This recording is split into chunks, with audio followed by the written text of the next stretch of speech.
So when you mention a superhero named Green Lantern, a lot of people's minds jump to Hal Jordan or John or hell, even Guy. But for me, Kyle Rayner was and is the Green Lantern.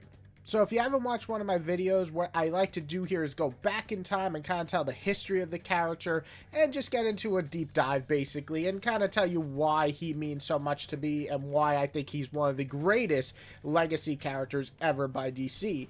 But before we get to that and why he's the best Green Lantern, I want to give you a little window into my history with the character. So back when I was a kid, my father actually owned a cigar slash comic shop, and I would, casually go through it as a kid and read whatever issues I could that I found interesting. And as you can imagine, in the mid to late 90s, this was a lot of Spider-Man, Venom, Batman, but there was one book that kind of took me by surprise, which was the Green Lantern comic in the 90s. And right away, what caught my eye was Kyle's design. It was a sleeker, more cool, more hip 90s style Green Lantern versus the Hal Jordan design prior. On top of that, this was the current hero of the Green Lantern title, so that's all I really knew at the time. I was only like 8. It wasn't until years and years later when I jumped heavy into the DC train in my teens and early adult years that I really went back and got attached to the character all over again. But enough about me. I'm sure you're watching this wondering, how did Kyle start? Well, that's the fun part. We come upon one of the most controversial events of all time, and that is titled Twilight Emerald. What's that, you ask? Well, back in the 90s, DC took some major swings. You might have heard of some like Superman's death, a little best-selling comic of all time, Batman getting his back broken by the mighty Bane, and Hal basically going pretty much insane from grief after the entire city that he lived in was completely destroyed, and then attacking the Green Lantern Corp, and then snapping Sinestro's neck, and a bunch of other really brutal stuff to his friends in that storyline. And this story was written by Ron Mars and drawn by Darryl Banks, and it was published in 1994, and again, I was only a kid then. I can't tell you what people thought, but I'm going to go with mixed reactions. Some stating that it completely ruined the character of Hal Jordan, and like the internet, but before the internet craze, people probably wanted heads rolling on a fictional story. Now, let's keep it honest. We all love comics here. These are fictional characters, people. It's not that serious. Now, I read it much later in life. Obviously, I read it when I was a full-on adult. I didn't read it when I would have been 6 then, so I didn't read it then. But I really dug it as an adult. I think companies tend to try and go big with explosive stories, sometimes to bring up sales. Things like Civil War, Batman No Man's Land, and so on. But Emerald Twilight was an epic in a smaller self-contained scale. Letting a major hero kill off a huge chunk of characters in his story was risky, and while some believe that it didn't pay off and it ruined Hal, I personally thought it was pretty cool. It might help that I've never been a big Hal fan, and like other big characters, I say this a lot, Hal to me is just lucky and has the benefit to have good stories centered around him. But I'll be honest, after reading a ton of Green Lantern, and I'm talking about at least 25 years worth of Green Lantern at this point, he's got to be my least favorite Green Lantern of all the Green Lanterns, or at least one of them.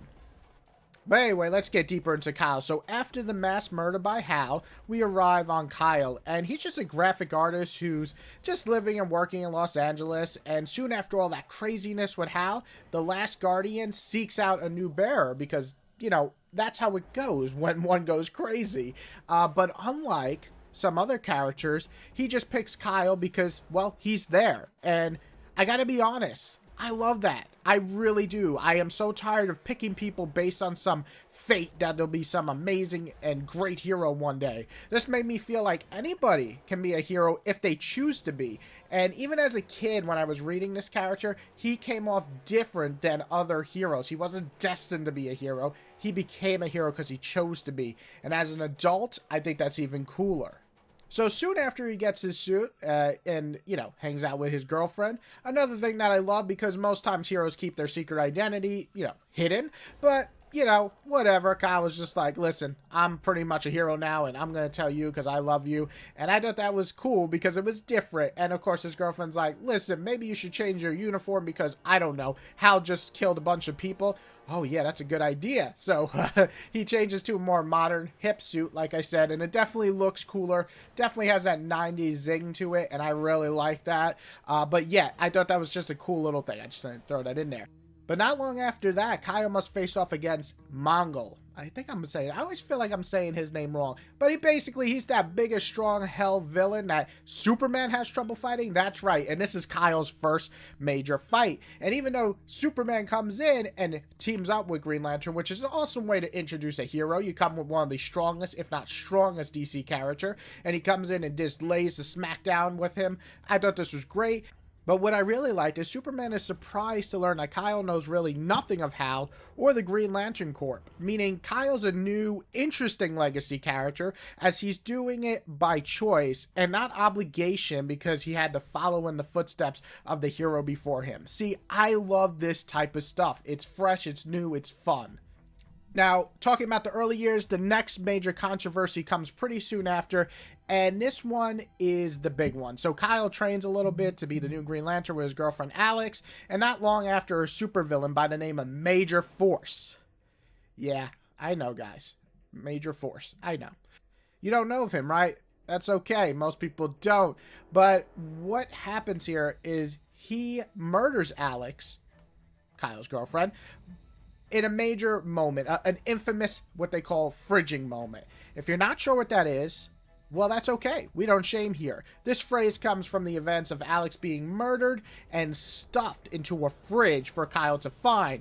The act of violence is brutal enough, but the phrase was made because people were getting tired of killing all the lead character's love interests just to help the main character grow. Now, for me, I don't actually think this is the case with Alex. I felt that the connection between the characters was real, and Kyle kind of just felt more like a loose superhero. He was new to this. He didn't really follow in anyone's footsteps. He had no mentor. So Major Force finding out who he was, or at least the identity of somebody that's close to him, was really interesting, I thought. And, you know, that's what happens. Villains are assholes. You know, they go and kill people. Well, you know, that's why they're villains, hence being a villain. But this whole fridging talk can be talked a different day, because there are moments of fridging that I think are absolutely ridiculous. But for me, I didn't really feel that way too much with this after I read it. But anyway, different story. The point is, this is a major moment for Kyle as he has to grow up and start taking being a hero more serious, and thus begins his long quest as a hero for the next 11 years as a solo Green Lantern main character on Earth, but over 25 years of being a hero we all know and love. So Ron Mars really crafted Kyle into a very likable young man who reminded me a lot of a character like Peter Parker. So I think for a lot of people, he was really easy to get behind. The next few years were some great adventures with teams like Wally and Superman, or even Connor, aka Green Arrow's son. One day I'll get to his video too. And it all kept pretty fun. And then after Ron Mars, you know, steps off, we get Winnick, who comes in and takes over from Mars. And I actually really enjoyed this run a lot as well. It was more sort of a laid-back style run of Kyle dealing with like space invaders and raising the next Guardians as kids, but also heavier storylines such as racism and homophobic topics, and it is great. And also father abandonment issues and relationship issues. So I thought it dealt with things that people the older who are growing up now with Kyle can also relate to.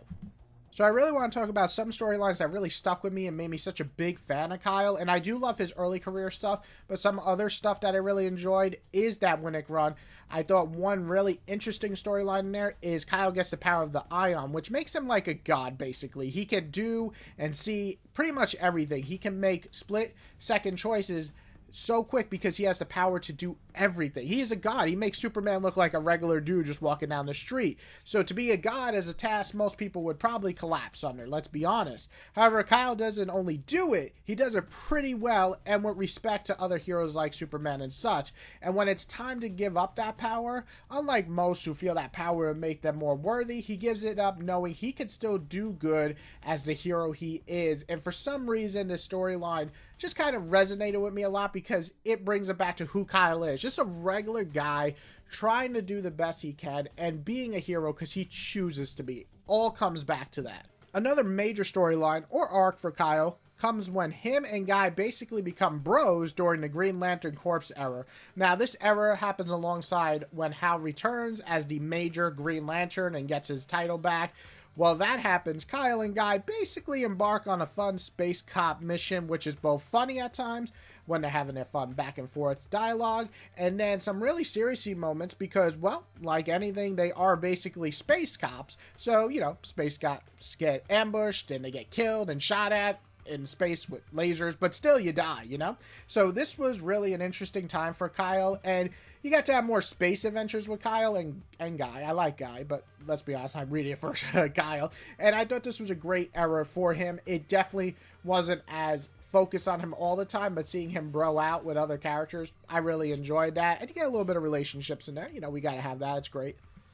But listen, I can really go on for hours about Kyle. What I'm trying to say here is this.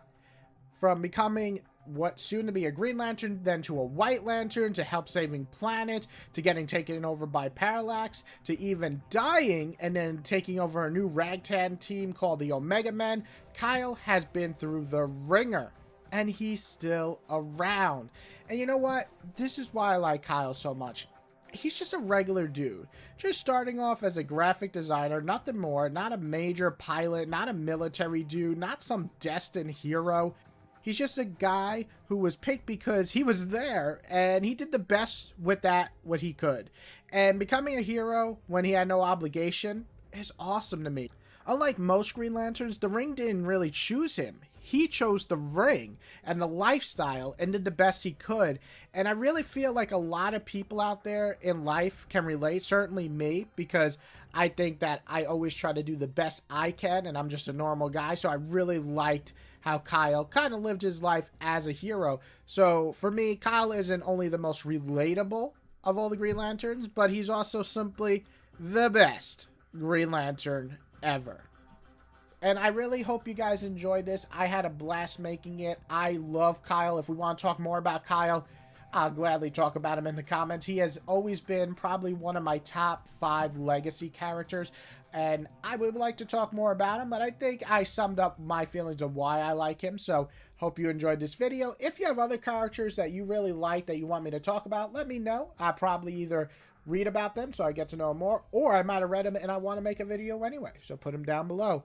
Hope you guys enjoyed this video. You know, do all the fun stuff like, subscribe, and if you want to share this, I mean, that would be awesome, but you don't have to. As long as you watched and enjoy it, that's all I look for. You guys enjoy and have a great day, and welcome to 2022. Let's get more Kyle stories in 2022. Please, DC, listen to me. I know you don't watch this, but please.